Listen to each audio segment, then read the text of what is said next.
That's it. Okay, we're going to study ito pong the flying scroll as we will read dito po sa aklat ng Obadiah. Obadiah ba ito? Okay, aklat ng Obadiah. Uh, in fact, babalikan natin yan, but we will go first and foremost dito po sa ating aklat ng Zechariah. Okay, but be prepared sa ating Bible. Go to Zechariah. I think that is chapter 5. Ating yung flying scroll na binabanggit po dito. Ano po? Zechariah chapter number 5, verse number 1 hanggang verse number 4, where the Bible says, "Then I turned and lifted up mine eyes and looked, and behold, a flying roll," or in the original word, flying scroll. "And he said unto me, What seest thou? And I answered, I see a flying roll. The length thereof is 20 cubits, and the breadth thereof 10 cubits." So, in our language, siguro mga ano yan, 10 feet by 20 feet. Okay?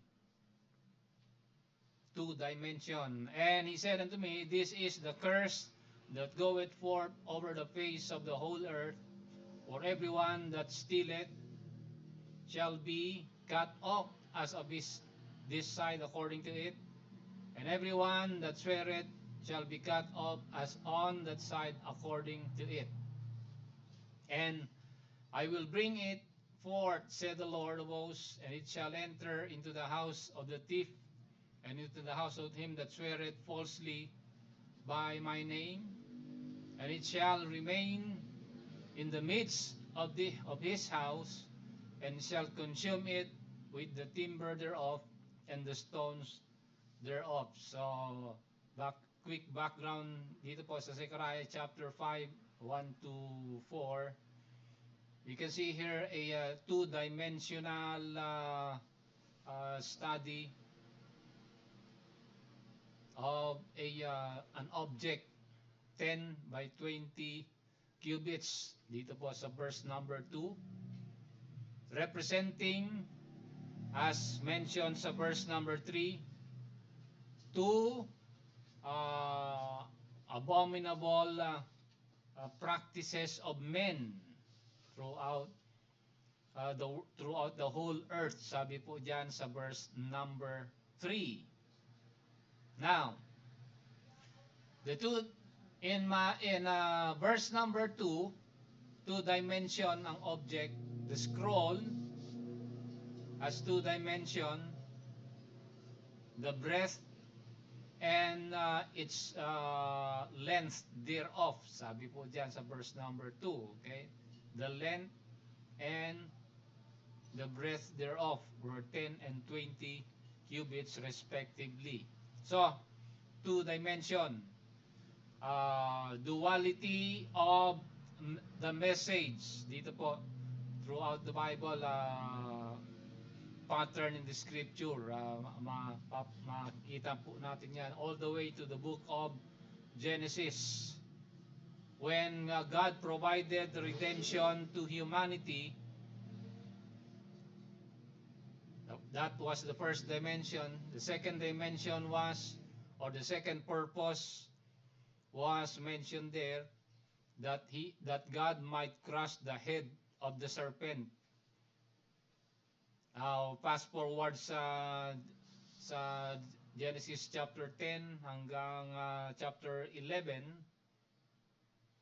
yung God had chosen the nation of Israel as His heritage. That was the first dimension.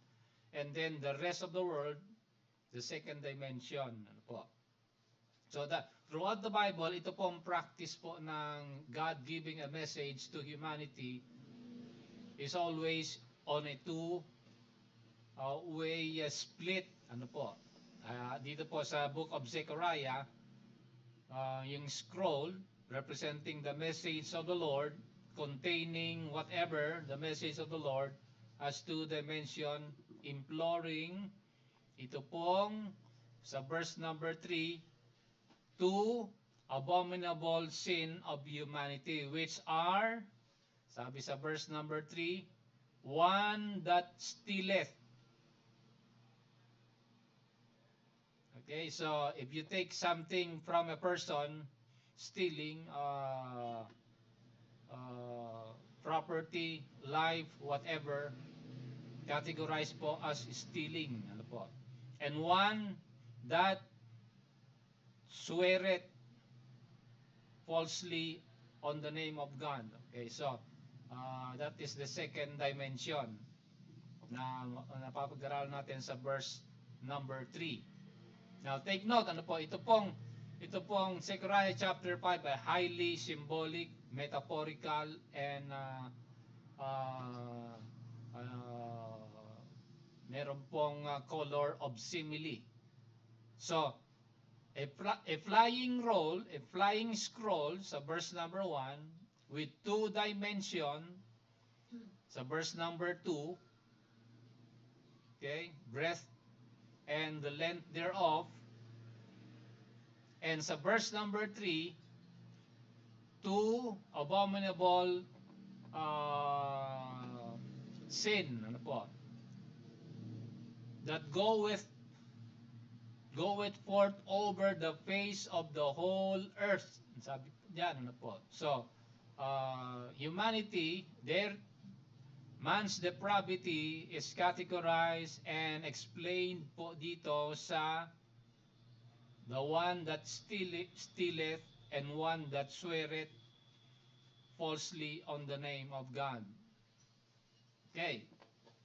Now, if we will try to interpret this literally, okay, kasi the first rule of hermeneutics po ay interpret the Bible literally unless spoken otherwise. So go to literal interpretation. We will ask this question, ano itong flying scroll? Okay.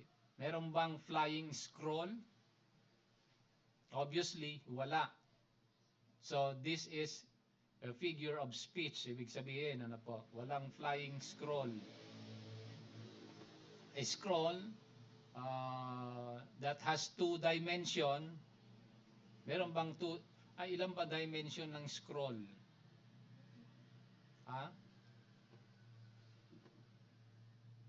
Height and base, di ba?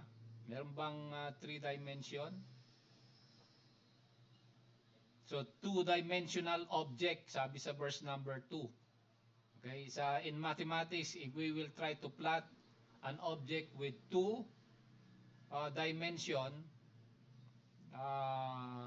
parang x and y axis lamang po yan, ano po.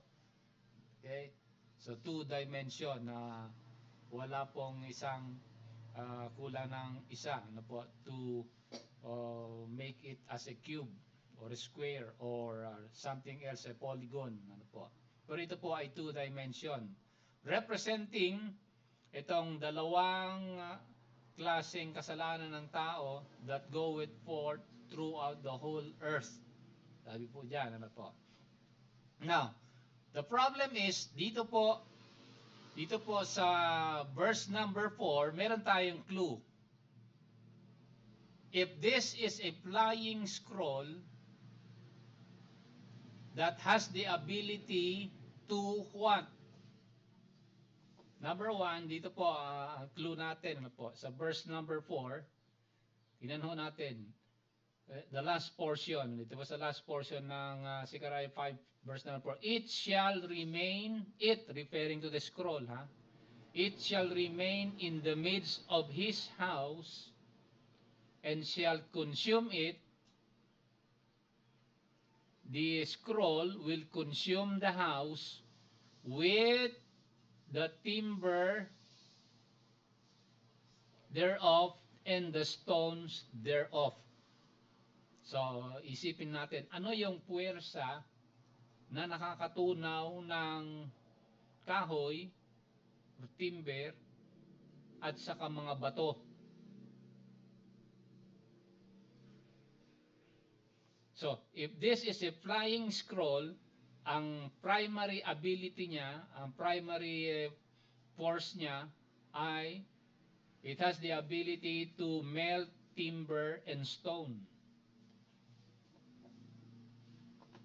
Okay? So, literal interpretation tayo. Yan ibig sabihin niya, ano po? Obviously, ano po? So, walang flying scroll that has the ability to melt wood and stones thereof. Sabi po diyan sa verse number 4. Now, let us go to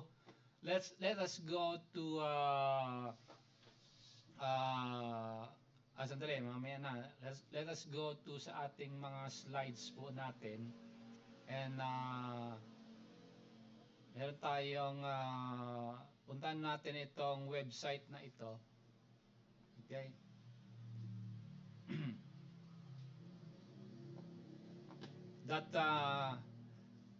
That is insinuated dito po sa Zechariah, saan naman yung Zechariah? Ito? Chapter 5, verse 1 to 4. Ano po? Okay? Take note, ha? Ano yung flying scroll that has the ability to melt wood and stones thereof? Now, during the time of the prophet Zechariah, ang building na ginagamit nila noon ay timber and stones. Wala pang steel or iron na ginagamit sa bahay, o kaya cement like structure. Wala pang ganon. Ngayon sa kapanahonan natin, meron na po 'yan. So ano po yung scroll nito that has the ability to melt concrete, timber and stone? Sabi po diyan sa verse number 4. Okay? So imagine natin a flying roll. Okay, ano ang pag sinabing flying roll, it has been hurled through the air. So meron po siyang source of energy. Paano lumipad itong roll na ito? So imagine ito pong isang round object, kasi flying roll okay? So a round object na lumilipad na mayroong abilidad na tunawin ang bato at saka mga kahoy. Sabi diyan sa verse number 4. Kasi ito yung nangyayari sa ating kapanahunan. So, quickly, malalaman po natin through reality, we confirm the prophecy through reality. Alam natin kung ano binabanggit ni Zechariah dito sa chapter 5 na kanyang prophecy. A flying roll that has the ability to melt down or to consume timber and stones thereof. Sabi niya, ano po? So ano yon? We go sa website dito, yung ICBM ng Iran. Ito po. Okay, so kita natin sa screen natin. Ito po yung flying scroll. Okay, obviously. Missile yan, ano po? ICBM yan. Intercontinental Ballistic Missile yan, ano po? Flying scroll yan, nakita ni Zechariah, ano po? If this is Iran, ang kanilang mga ICBM o ang kanilang mga missile ay umaabot pinakamalayo. Hindi tingnan nyo sa screen natin, share your screen. Ano po, ito nakashare naman natin screen. Oo. So pinakamalayo na abot ng missile, kung nanggagaling ang missile sa Iran, abot yan hanggang Greece, Romania, Ukraine, Russia, Kazakhstan, China, India, pinakamalayo, ano po, hanggang Yemen, hanggang Egypt. Abot ng kanilang ICBM, ano po. At meron po silang 6 na klaseng ICBMs, ano po. Okay? Yung Shahab o kaya yung Fateh na ginagamit po nila, yan yung ginagamit pag-atake, nung inatake nila ang ano ito? Dubai, UAE, Kuwait, Syria, yan ang ginamit nila, ano, yung Fateh. Meron silang Shahab, meron silang Solfazar, meron silang Qiyam, yung pinakamalayo yung Shahab 3. Okay, naabot yan hanggang Egypt, India, China, hanggang Russia. Okay. So yan yung flying role na nakita ni Zechariah. Okay, so going back sa Zechariah. So a flying role na merong ability to consume, sabi diyan ano po, consume timber thereof and the stones thereof. Okay, so now punta tayo sa ating puntahan natin yung ating iba pang slides po dito. Okay, we go to Psalm number 83. Now take note itong Psalm number 83. Di ba napuntahan na natin itong Psalm number 83? Ayan, sa Psalm number 83 na po ang binabanggit po diyan. Tingnan ho natin kasi ito po yung punta natin yung slide natin. Ito po yung tinatawag nating ayan.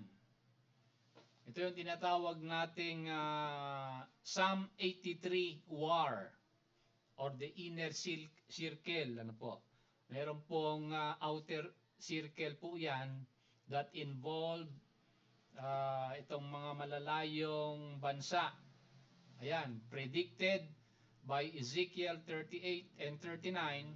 Itong mga outer circle na ito, sabi sa Ezekiel 38:39, we will not go through this chapter this morning dahil we will focus doon sa inner circle, ano po, involving Persia, which is Iran, Kush, which is Ethiopia, Put, which is Libya, and then Gomer, which is Europe, and Togarma, that is Turkey and Syria, respectively, and last but not least, Magog, which is the southern portion of Russia.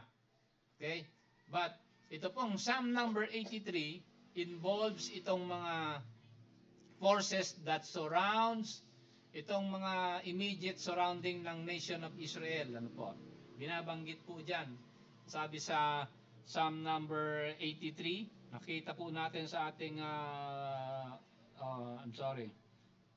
Bible reading natin na ang sabi ay ganito, ano po? Yung kanilang confederation, ano po? They have verse number 3. Go to verse number 3. Ayan, sa verse number 3, tingnan natin, verse number 3. Yo. Okay. Now, sino itong mga they have taken crafty counsel against Israel?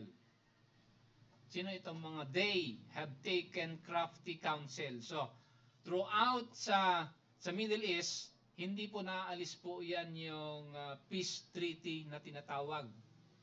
But the peace treaty is often mentioned in the scripture as a crafty counsel. Sabi ni David po dito sa Psalm number 83 verse 3. So yung peace treaty po nila is not the true peace treaty. So sino po itong mga they? They have taken crafty counsel. They have said, ilan nyo, meron silang tinatawag na na confederacy sa verse number 5, di ba? Sabi po diyan, ano po? They have consulted together with one consent, they confederate against is the nation of Israel. So merong confederation of nation to annihilate the nation of Israel.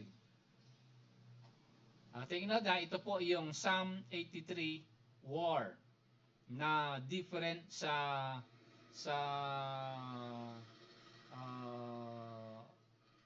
sabihin natin upcoming itong Psalm 83 nangyayari yan ngayon, but itong yung susunod na war po dito sa Battle of Armageddon or Gog and Magog respectively ay future pa yan, ano po.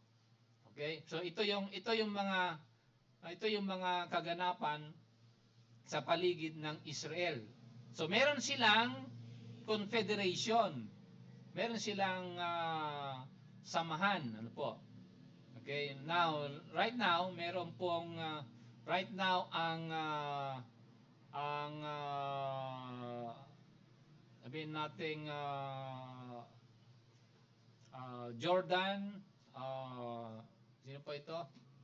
Syria and Egypt ay they have an understanding within yung sinasabi nilang Abraham Accord. So nasa peace treaty yan ng Israel, ano po. Okay. Pero darating yung panahon that all of these nations will go against the nation of Israel. So sino-sino ang mga to? Kita natin sa verse number 6. Sino yan sa verse number 6? Tingnan niyo po, ano po? The tabernacles of Edom. Sino ba yung mga Edomites? Na napag-aralan natin last Sunday. Saan na ba yung mapa natin dito last Sunday? The tabernacles of Edom is ayan. Okay, Edom ay dito po, ano po, sa southern portion ng Jordan, ano po. Edomites or Idumea in the Old Testament. Ito 'yon, Tabernacles of Edom. Meron silang samahan po dito. Sabi diyan, ano po. So the Tabernacles of Edom and the Ismailites. Now, pag sinabi natin Ismailites ay generally dalawang klase po 'yan, pero meron pong 12 factions ang the whole of Arab countries or Muslim countries. 12 ang kanilang branches, but mainly they have two, which are the Sunni and the Shia. Napag-aralan natin last Sunday ng mga Shia headed by Iran. Radical sila because they believe in the Hadith. Hadith is the life and works of Muhammad. Pinapaniwalaan nila yun, ano po. Whereas yung mga Sunni like Jordan, Egypt, and the whole of Saudi Arabia and Yemen too, okay, ay hindi sila naniniwala doon. They believe in the passive way, ano po, na yung tradition po nila ang mine-maintain nila, ano po. Okay, kaya nga itong mga Jordanians, they are yung mga Hussein families of Jordan, they are tasked to be the custodian po ng the Temple Mount. Okay? So yan mga Sunni, ano po. And Shia, nagkaroon po sila, by the way, ng split. Nagkaroon sila ng split, itong Sunni and Shia, noong inimbitahan nila si Muhammad at nagkaroon ng piyesta. Ang ginawa ng mga Sunni, dahil ayaw nilang sumunod kay Muhammad, naghanda sila sa piyesta, inimbitahan siya, and then pinoison nila si Muhammad. Okay, so according sa kanilang history. So, nung naisubo na ni Muhammad yung pagkain na may poison, sinabihan siya, huwag mo kainin at yan ay may poison. Pero nakalunok na siya. Doon siya namatay. So doon na nagsimula yung pag-aaway ng dalawa. They have been against, the Sunnis and the Shia have been against each other for a period of 1,800 years. Okay? Hindi nagkakasundo mga yan. Iba ang turo nila. Kaya meron silang family feud. Okay? Yung mga Shia ay sumusunod kay Muhammad, and they believe also in his radical way of life ni Muhammad. Ano po? Binibiro nyo ang proponent ng peace ay si Muhammad daw. Ano po? Sabi nila Muslim is the religion of peace, sabi nila. Pero nung nabubuhay if you study the life and work ni Muhammad, nung nabubuhay siya ay nakipaglaban siya sa iba't ibang mga tribo sa paligid niya, kasi gusto niyang sakupin lahat ng mga bansa sa paligid niya noon. 12 wars. He wages 12, if I'm not mistaken, wars. He has also 11 wives from 9 to 90 years old. Okay? Pinakabata ang asawa niya 9 years old. Pinakamatanda 90 years old. Kasi yung matanda, mayaman, pinakasalan niya para makuha niya yung pera ng babae para may pagpatuloy niya ang kanyang kampanya na sakupin ang mga bansa sa paligid niya. Yan, tinuturo yan sa hadith. The life and work of Muhammad. Ano po? Okay? Pinapaniwalaan niya ng mga Shia. Whereas yung mga Sunni, hindi pinapaniwalaan yun. Okay?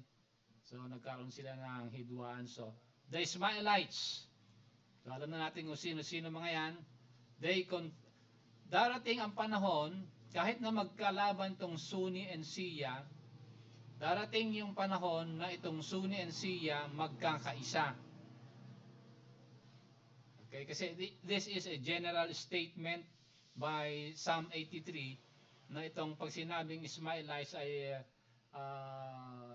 a prophecy of their coming unity. Pag lumabas yung Mahdi nila, kasi ang leader ng Sunni ay yung Shia ay yung kanilang hinihintay, pinaka-leader nila, yung tawag ng pinaka-leader nila, yung mga Shia, yung Caliph, di ba? Yung Caliph. Yung pinaka-leader naman ng mga Sunni, yung alimutan na isa, ang tawag doon. Sinabi ko na ng linggo eh. Imam, okay?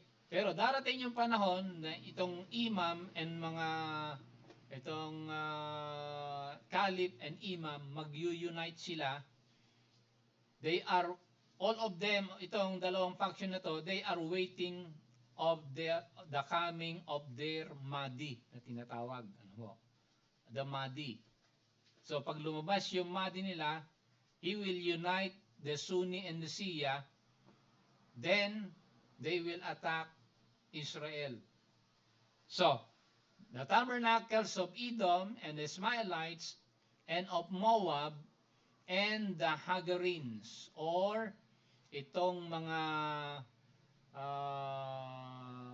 hanggang verse number 7 and 8 also, binabanggit po dyan, ano po, okay, hanggang Tyre. So from Edom, if we go sa ating chart natin, makita natin, from Idumea, dito sa south of Jordan, hanggang Moab, dito sa northern part ng Jordan, that is Moab.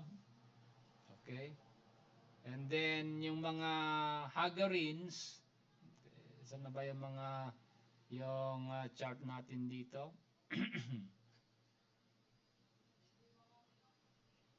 Okay, saan na ba yun? Ito yun? Psalm number 83.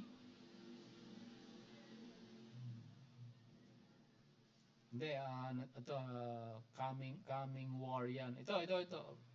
Ay, sorry, ba't maliit yun? Maliit. Ha? Ha? Hindi eh. Ayaw blow up natin. Saan natin blow up natin nito? Oops. Anyway, nandyan po yung ating mapa na ano po ito na lang. So, from Ammon, Moab, Edom, Ismailites, Hagarenes, Amalek, Philistia, hanggang Tyre. Sabi diyan po ano po sa verse number 7, and Ashur, which is Assyria. Okay, ancient name yan, Assyria. So yan po yung they have a confederation that they will attack Israel. At nangyari na po yan, ginawa na po nila yan paulit-ulit. Ano po? Okay, we remember itong 6-day war nila, 1967, Syria, Jordan, and Egypt attack Israel and sa famous na 6-day war. And then again, naulit-ulit yan, naulit noong 1973, yung tinatawag na Yom Kippur War. Okay, habang ang bansang Israel ay in their highest holiday feast, in their Sabbath, habang ang lahat ng mga Hudyo ay nasa bahay, umatake ulit itong Syria and Egypt, okay, sa nation of Israel. So ayan po yung confederation nila. Now, let's go sa Bible po natin. Titingnan natin itong kanilang so first and foremost, they have a confederation. Okay? Meron sila sa verse number 5, sabi po diyan, they have a confederation against the nation of Israel. And this is explained, paano po yung pinaka-objective po nila is to wipe Israel out of the map. Okay, sa kapanahonan natin, naririnig natin sa mga rally nila, from the river to the sea, Palestine will be free. So, yung ibig sabihin, buburahin nila ang nation of Israel. So they have a common goal to wipe Israel out of the map. This is clearly explained dito. Tingnan niyo po yung kanilang sa verse number 3. Take note sa verse number 3, tingnan niyo po. They have taken a crafty counsel against Israel. Okay? And take note itong verse number 3, dito pumapasok yung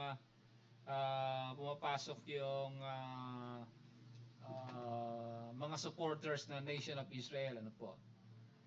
This confederation sa baba mula verse number 6 hanggang verse number 8, this confederation of nation will go against the nation of Israel, and sabi po dito sa verse 3, consulted against thy hidden ones. Okay, sino itong mga hidden ones na ito? Sino ba yung mga hidden ones na ito? So itong mga confederation of nation surrounding the nation of Israel, okay? ang goal po nila is to annihilate Israel and also the supporters of Israel. Kasi binabanggit po dyan yung tinatawag na they consulted also against thy hidden ones.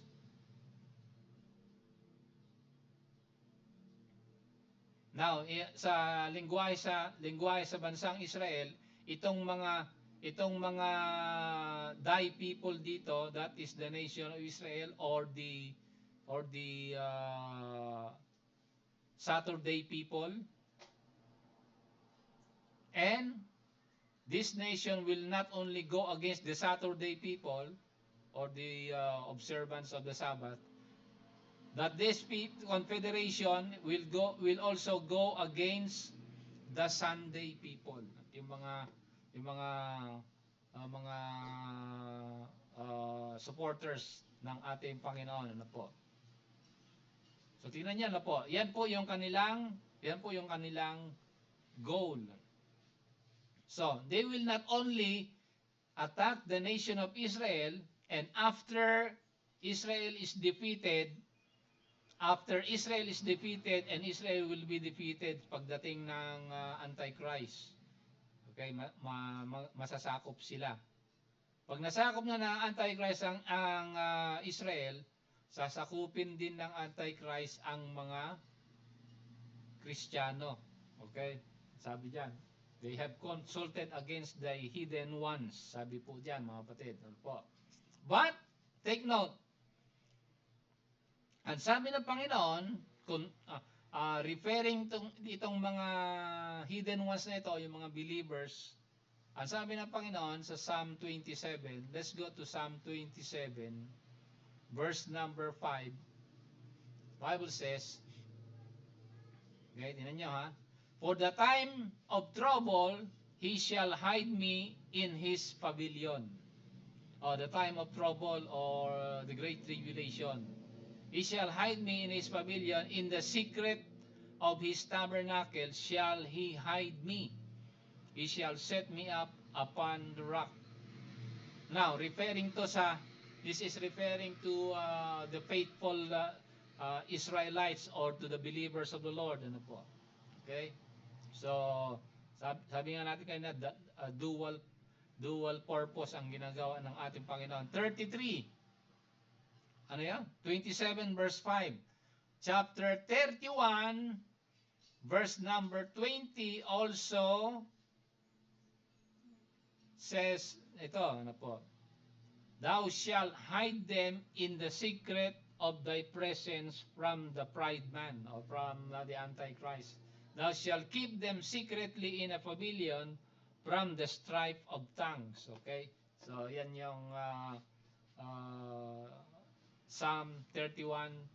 And also, Psalm 91, verse number 1. He that dwelleth in the secret place of the Most High shall abide in the shadow of the Almighty.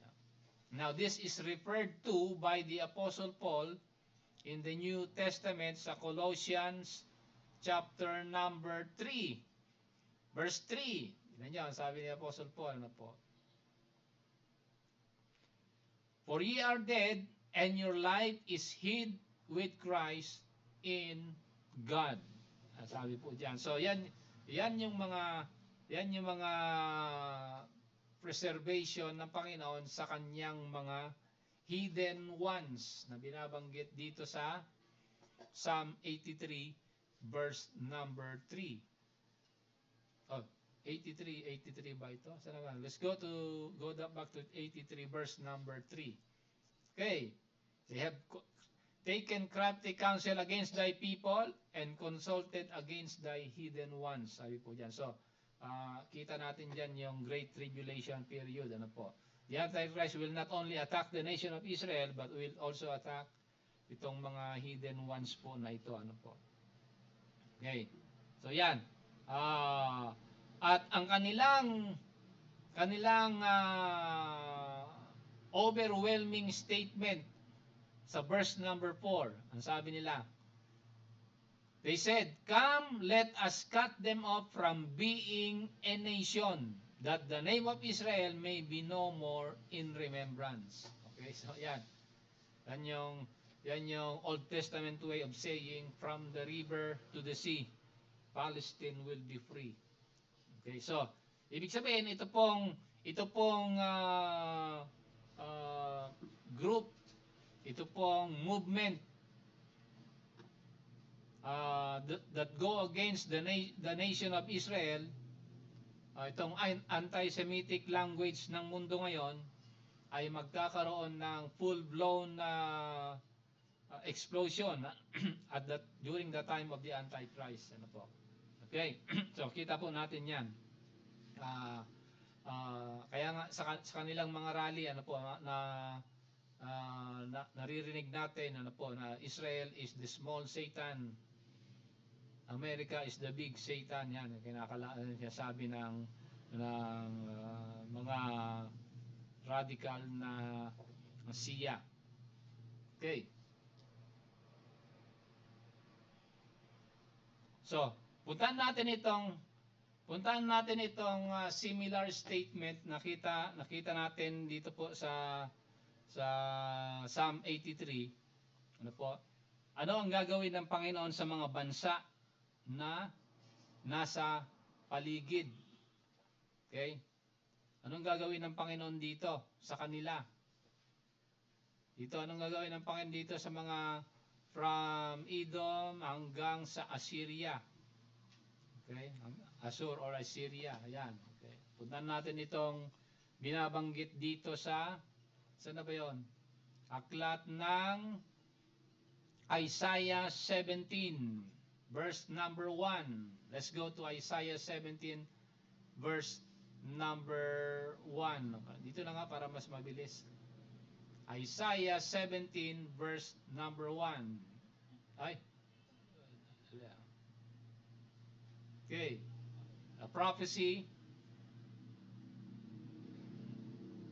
Isaiah 17, verse 1. A prophecy against what? Damascus or Syria or Assur. The burden of Damascus, behold, ano sabi ni Isaiah? Damascus is taken away from being a city, it shall be a ruinous heap. So darating daw ang panahon na itong Assyria, itong Damascus of Syria will be a ruinous heap. Ayan, nandito tayo sa Syria. Sabay. Hindi na blow up kasi. So, Syria, ayan, Syria, Lebanon. Puntahan nga natin yung mas malaking ano natin, yung mas malaking mapa natin. Last Sunday, ito. Ayan, po. So, Syria, Lebanon, ayan, yung Lebanon. Nakita na natin. So, yan ang sabi ni Prophet Isaiah, that Damascus will be taken and it will be a city that will be a ruinous heap. Sabi po dyan, ano po. Okay? So, mahalaga yan na makita po natin. And also, yung sabi ni asan na ba ito? Not only Isaiah, but itong last Sunday, yung sinasabi ni Obadiah, ano po? Tingnan niyo po kay Prophet Obadiah chapter 1 verse number 6. 6 ba yan? Okay. Now, itong prophecy ni Obadiah is a prophecy against the Edomites. So, alam na natin yung Edomites, di ba? Okay, saan na ba yung blow natin yung mga Edomites? Ayan. The Edomites. Ayan, nasa baba. Okay, balik tayo doon. Ano sabi po dyan sa verse number 6? The things of Esau search out, how are the hidden things sought out? All the men of thy confederacy have brought thee even to the border, and the men that were at peace with thee have deceived thee and prevailed against thee. They that eat thy bread have laid a wound under thee. There is none understanding in him. Ay, uh, so, shall I not in that day, say the Lord, even destroy the wise men out of Edom and the understanding out of the Mount of Esau? Ayan, ano po. So, meron din silang, itong mga Edomites, meron silang confederacy din, ano po. So, nangunguna siya doon sa southern portion ng Negev Desert na binabanggit, ano po. Okay. Yan yung kay Prophet, Obadiah. Now, pag nangyari yan, lahat po dito, dali nga, i-blow up natin. Sorry, maliit tong mapa natin. If this is the nation of Israel, so yung confederacy dito, yung inner circle, after the inner circle ay nangyari na, okay, maghahanda naman yung mga outer nations, ano po, that will also go against the nation of Israel, ano po. Now, bakit? Ano ang magtutulak sa kanila? Ito po yung mga slides, mga verses sa Quran, ano po. Yan yung mga verses and chapters po nila. Okay, ang dami niyan, ano po. Ito ay a handful of example ng kanilang persecution or yung kanilang idea that go against the people of God, the nation of Israel, ano po. Okay? Take for example, sabi diyan, slay the unbelievers wherever you find them. Maim and crucify the infidels if they criticize Islam. Ayan. Okay. Unbelievers, o yung mga hindi naniniwala kay Allah, are stupid. Muslims are urged to fight them. Sabi diyan. Make war on the infidels living in your neighborhood. Muslims must not take the infidels as friends. Terrorize and behead those who believe in scriptures other than the Quran. Sabi diyan. When the opportunity arises, kill the infidels wherever you find them. Ayan, ginagawang biro yan, pero yan ay tinuturo sa kanila. And many other verses, ano po, ang dami po dyan. So this will bring about itong tinatawag nating anti-Semitism, or it will ignite ito pong Psalm 83 war na nabasa po natin, where they said, "Come, let us cut them off from being a nation, that the name of Israel may be no more in remembrance." Mga kapatid, ano po. Okay. So yan yung napag-aralan natin ngayong umaga patungkol dito po sa Psalm number 83. Pero ang mahalaga, tingnan natin yung hangganan po. Ano po, ito ba, sila ba ay magtatagumpay? Sabi sa Psalm 83, go back sa Psalm 83. Magtatagumpay ba sila? Tingnan natin kung papahintulutan sila o hindi. Okay? Ano ba ang hahantungan ng gera po na ito? Sa Psalm 83. Kasi merong declaration po dito. Merong tinatawag na a different kind of prayer. Ano po? Tingnan niyo po, ano po? Sa verse number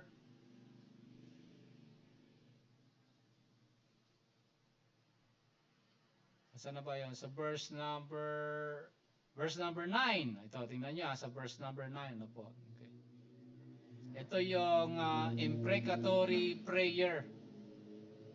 Okay. Pag sinabi imprecatory prayer, you're praying against your enemies. Ano po? Okay. Binabanggit dito sa verse number 9. Tingnan nyo sa verse number 9, ha? Okay. Anong sabi po dyan? Do unto them as unto the Midianites. Okay, ano ba ginawa? So, ibig sabihin, kung ano nangyari sa mga Midianites, ganon din mangyayari sa mga confederate of nations that surrounds the nation of Israel. Okay. Ano ba nangyari?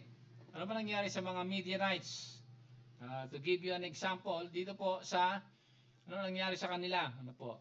Anong ginawa ng Panginoon sa kanila? Ito yung way of delivering, God's way of delivering His people from their enemies, and also punishing the enemies of the nation of Israel. Ano po? Tingnan niyo po, example dito po sa aklat ng let's go to the book of Numbers. Numbers chapter 31. Pakinggan niyo ano po nangyari po dito. Verses 7 and 8.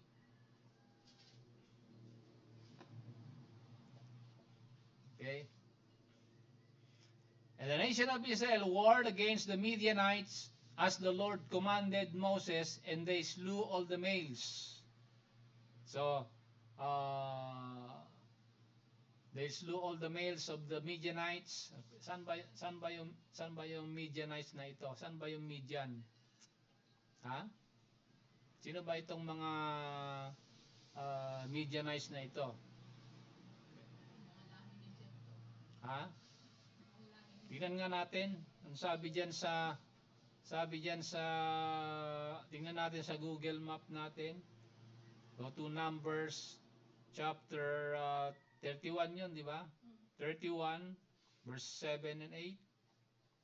Tingnan natin. Ito the mga Midianites na ito. Ayan, ang Midian. Ay. Okay. Ayan. Yan ang Midianites. Ito yung Edom or Idumea, Jordan, Israel, Midian, nandito. Ano po? Okay, sakop yan ng Saudi Arabia. Ayan, dito. Okay. Ay, dito yan. Yan ang mga Midianites. So, ang sabi ng Panginoon sa kanila, they slew the kings of Midian, beside the rest of them that were slain, namely Evir, Revem, Sor, Reba, and the 5 kings of Midians. Balaam also, the son of Beor, they slew with the sword. Okay, kasama itong si Prophet Balaam na kumampi sa kanila, was also slain. Okay. Judges. Another example, deliverance ng Panginoon, chapter 7. About the Midianites again. Verse number 22. Ano sabi po dito? To 25. About ditong si Gideon and his 300 men. Numbers ba ito? Judges 7:22.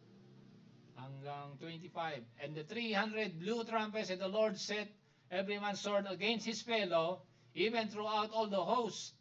And the host fled to Bathsheba, the Seratha, and to the border of Elmeoah, unto Taba. Ayan. And the men of Israel gathered themselves together out of Naphtali, out of Asher, and out Manasseh, and they pursued after the Midianites. Sabi po diyan hanggang verse number 25, sorry. Okay. So ganun din. Ganun din nangyari sa kanila, ano po. Okay, yung mga Midianites na ito.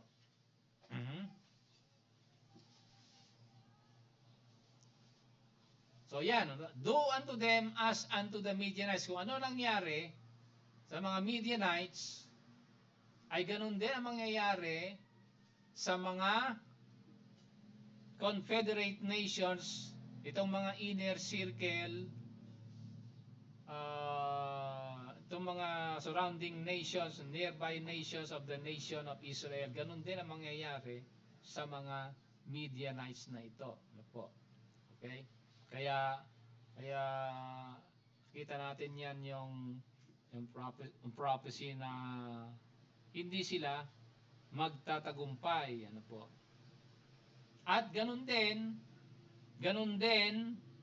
dito po, ano po, sa verse number 17. Take note sa verse number 17. Sabi po sa verse number 17, Psalm 83:17, let them be confounded and troubled forever, yea, let them be put to shame and perish, that the men may know that thou, whose name alone is Yahweh, art the Most High over all the earth. Okay? So yan. Makita po natin, ano po, na itong Confederate of Nation, they will attack Israel because Israel had gone wayward from the Lord, and God will replenish, cleanse them through these evil nations, and also punish the evil nations that go against the nation of Israel, dahil so that men may know. Tignan niyo po, ano po, ito, ano big sabihin nito? That men may know that thou, whose name alone is Yahweh, and art the Most High over all the earth. Ano po big sabihin yan? Ano bang knowledge po nito? They will know that the Lord is Lord through sa kanilang punishment na mangyayari sa kanila. Okay? So kung ano ang ginawa nila, ganun din ang mangyayari sa kanila, mga kapatid. Ano po? Okay, so yan po yung Psalm 83 war na nakita po natin na nangyayari, na nagaganap sa ating kapanahunan. Ano po? Okay, so don't forget, ang pinaka kung merong sa natin kung sa pagtatapos natin, kung merong pong Scud missiles, ICBMs ang Iran, ay ganun din, meron ding panglaban ang nation of Israel. Ano po? Okay? Meron silang 4 layers of defense. Recently, activated po, they have just activated yung tinatawag nilang iron beam. Okay? That will shoot down itong incoming missiles through laser. So, meron silang tinatawag na David's Sling, yung second layer. And then, meron silang tinatawag na Arrow 2, yung third layer nila. Then, yung pinakahuli, yung Arrow 1 yata yun, o Arrow 4, nalimutan ko na yung pinaka last defense ng nation of Israel. Okay, so, diyan po tayo magtatapos sa ating pag-aral. That will lead us to the study dito po, maybe next time, some other Sunday, itong mga outer ring, itong mga outer nations. Ano po, itong Psalm 83, concern po niyan yung mga adjacent nations of Israel. But itong mga outer nations that supports itong inner circle that going against Israel, ay prophesied yan sa Ezekiel 38 and Ezekiel 39. Ano po? So yan yung mga pag-aralan natin maybe next Sunday. Ano po? Okay, so with that, magko-closing prayer na tayo sa ating pagtatapos. May God bless you sa mga nasa YouTube channel po natin. Thank you, and like and share ang ating pag-aaral about sa scripture ng ating Panginoon.